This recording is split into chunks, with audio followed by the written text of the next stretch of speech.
Hello, my friends. This is Ginny Branden of Soul Pet Connections. I'm an animal communicator and energy healer for animals and their people too. And today I want to talk about things that go boom.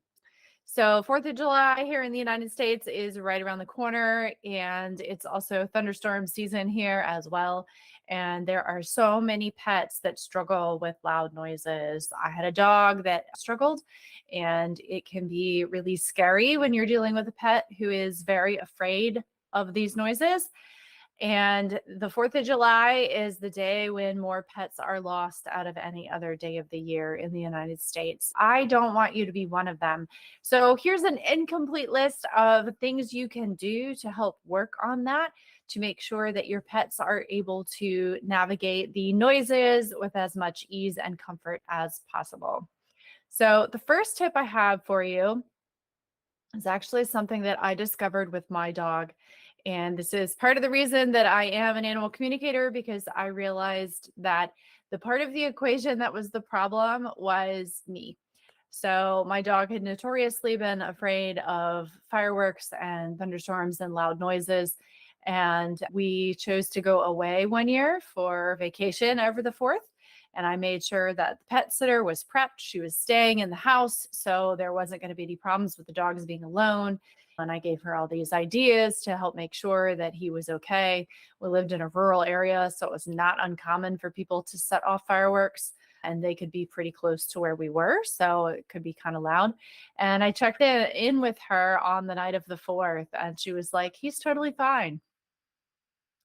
It was me. So it was my concern and worry about his state of mind that was causing a large part of the problem.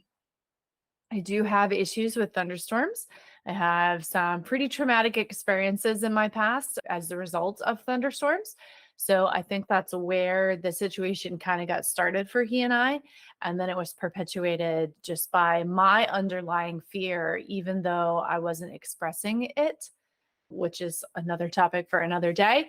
But it was my struggle that was causing him to be worried, because I was validating that there was something to be worried about. So, step one is check in with yourself and be really honest about whether or not you are concerned. You can be concerned about your pet, and your pet will still perceive that there is something wrong in the situation that they should be worried about too.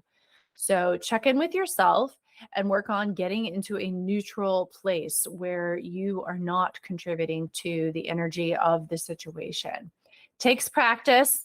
Don't expect it to happen the first time. Don't expect that it's going to happen out of the blue or in the middle of a very challenging situation. So work on that outside of the scenario.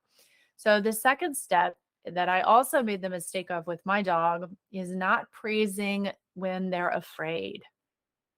So, when our pets are in a fear state of mind or an anxiety state of mind, if you are telling them things like, it's okay, don't be afraid, don't worry, good boy, you're a good girl, that is validating their internal state. And it can have the unintended consequence of reinforcing that they should be feeling the way they're feeling because they're getting rewarded for it. So it's hard not to do that, because the first thing we want to do is comfort our pets.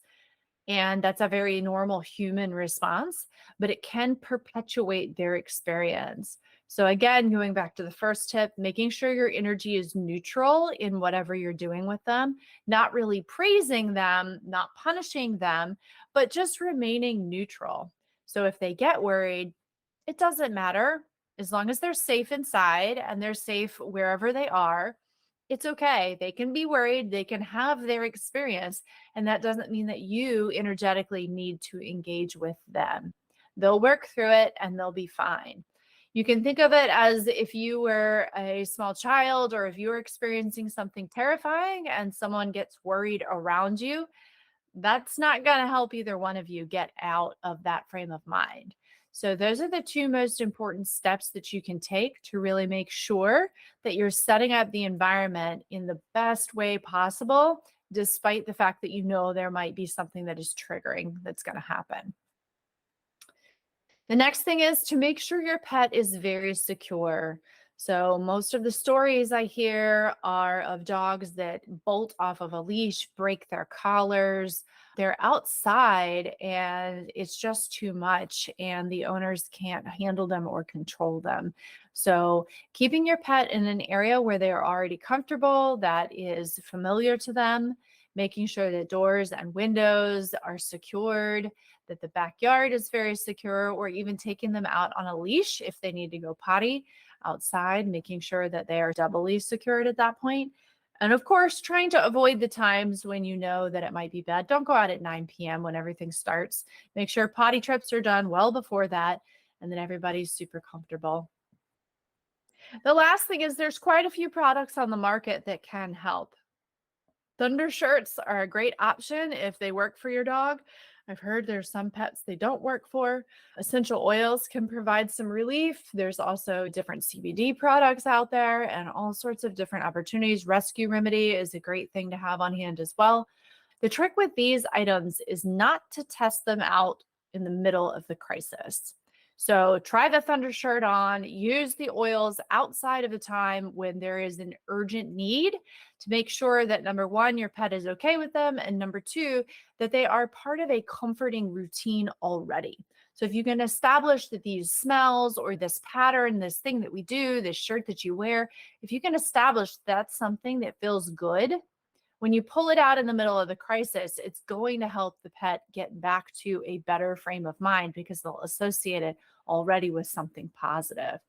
Those kinds of tools can backfire if you pull them out in the middle of the crisis and your pet isn't prepared. They can easily associate them with the bad thing happening, and then they aren't going to be useful at all.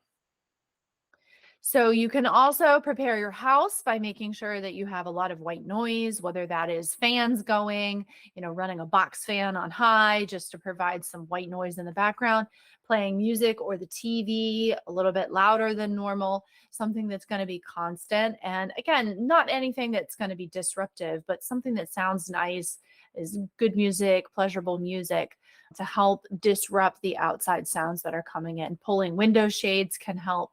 The thing you also have to remember is that our animals are highly sensitive, and so sometimes the vibrations can come in through the ground. So being aware of the flooring that they're on and whether or not that might transmit sound waves, because sometimes that can be as disconcerting to them as the actual noise. So preparing your pets and setting them up for the best possible scenario is the best thing that you can do. And then just ride it out as well as you can and not get wrapped up in that negative energy. And that will help them to be able to manage their own energy better. So I hope this helps and that everybody has a wonderful and fun summer and a 4th of July if you're in the United States.